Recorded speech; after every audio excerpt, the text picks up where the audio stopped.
Welcome to F major added second chord. My father has unknown pleasures in his basement.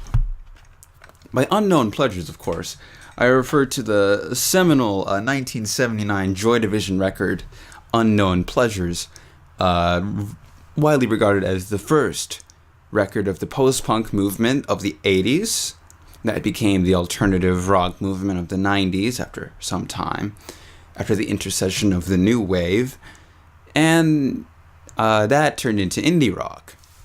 Fun times, except it's a sad album and it's got darkness and whatever. It evokes emotions of a darker color, a bluer color, as it were, but not the blues. I don't know if my dad has any blues records in the basement. I could go look. I know where his records are. And when I say records, of course, I mean like 12-inch vinyl records. LPs, long players. My dad's been listening to music for years. I mean, LPs. 79. Come on. Years my father's been collecting, listening to, I would say, weird music. Weird for the time. Joy Division was never the biggest of bands. He was in a Kraftwerk. Right when Kraftwerk were getting innovative, He has David Bowie's entire run between Ziggy Stardust and I think Tonight, give or take a live album, I think. And pinups. He doesn't have pinups either. But you know what I mean. Yeah. He has all these records. He loves listening to music. We don't have a turntable. Well, we do, but it's not hooked up to anything. And, in the 90s, he switched over to buying CDs, and he has just shelves and shelves of compact discs. I inherited my great love of music from my father and his wide collection of compact discs, and also the CDRs he would burn from, music he would buy on the internet. He was pretty early on that, too. Of course, now everything's streaming. But he would just go out, and instead of, just buying, what was popular or whatever, he would go and find what was appealing to him. And that was just a wide range of things. Things I wouldn't appreciate for years, Boards of Canada, Bjork, Caetano Veloso. And then things that I found more immediately appealing at the time when he got them. Daedalus, or, Midwest Product. He had a lot of different things. And some of them were big things that everyone who claims to like music should know. Like, he had the entire Radiohead discography. We still keep up. We still buy the records as they come out. And, shoot. I could go on and on and on, but you get the point that I'm trying to make here. My dad loved music, and he still loves music, and I inherited that. And I inherited, his collector's impulse. I still buy CDs. I still go to record stores and purchase, compact discs of, well, this is a good record I've heard of, or this is something new and exciting, maybe. I've had some discoveries like that. Hookworms was one of those things. It's like, this seems like something I might like, but I've never heard of. My father and I are only just now adopting, we're finally adjusting to streaming and the impermanence of music as such. The idea of music, the album as a commodity that one owns is, sort of going out of vogue. Because now we have the YouTube and the Spotify and the Pandora and the SoundCloud, and things are out there. And you go and you retrieve them, and then you let them back into the ether. And sometimes you forget things, you lose things. And there's so much other stuff. This is something we talk about all the time. There's so much music out there that it's not really worth crying over a couple of things that you lose. But surprisingly, he's taken to it much better than I have. I still have favorites, I still have things that I just stream over and over again because I like them. As if I own the album. That's almost how I think of it. I still go to record stores. My dad hasn't bought a CD since The Next Day from David Bowie, 2013.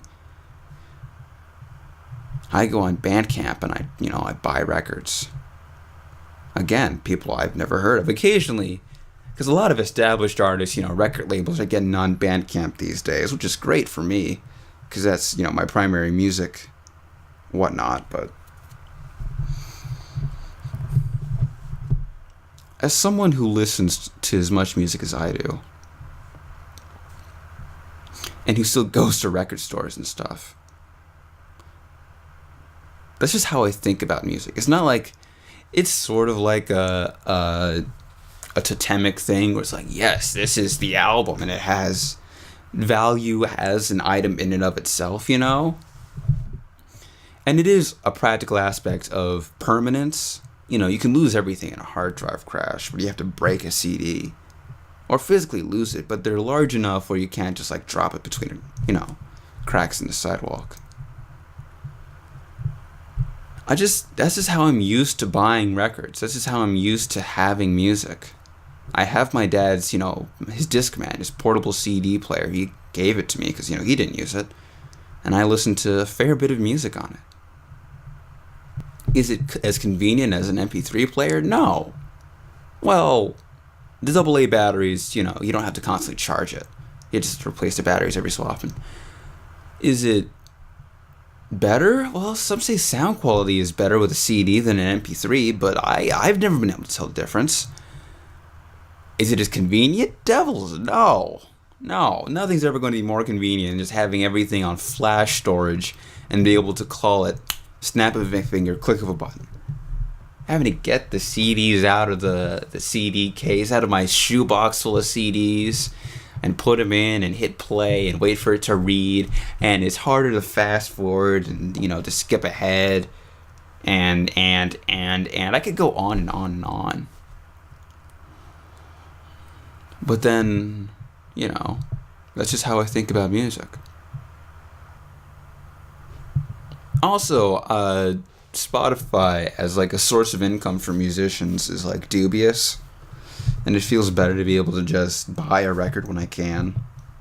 That's when I know, you know that your money is going, well, through so and so many channels.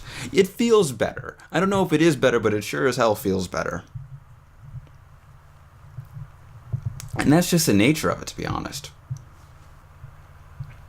My dad, recently, he has a car. And only recently we realized we could put a USB stick in the car. We could load it full of music, put a USB stick in there, and we could just play songs with the USB stick in the car. And that was my afternoon yesterday, just loading up like 10, 15 gigabytes of music onto a flash drive. There's at least 1,000 songs, probably more, definitely more, on that flash drive now. And we can just listen to whatever we want on it. And that's where we are, My dad's old car had a 6 CD changer. It was either that, those 6 CDs, or the radio. Or, I guess he had a tape deck, but we never really bought tapes. Except for the bunch that I inherited from my grandfather, and we only played a couple of those in the car. I don't know. On the one hand, it's liberating. On the other hand, it's kind of intimidating. But at the same time, it's just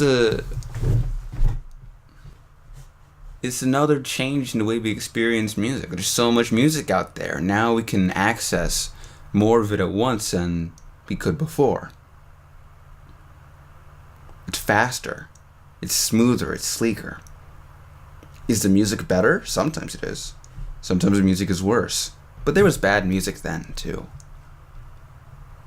There are a couple records I regret buying. Not all of them are terribly recent.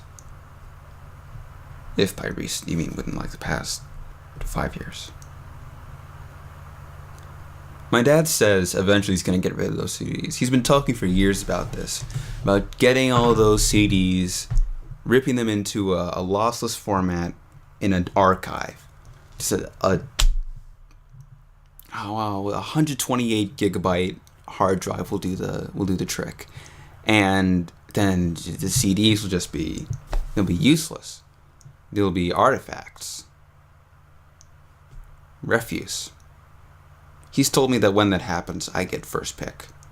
I can, salvage whatever it is I think is worth salvaging. And then, of course, the rest will vanish.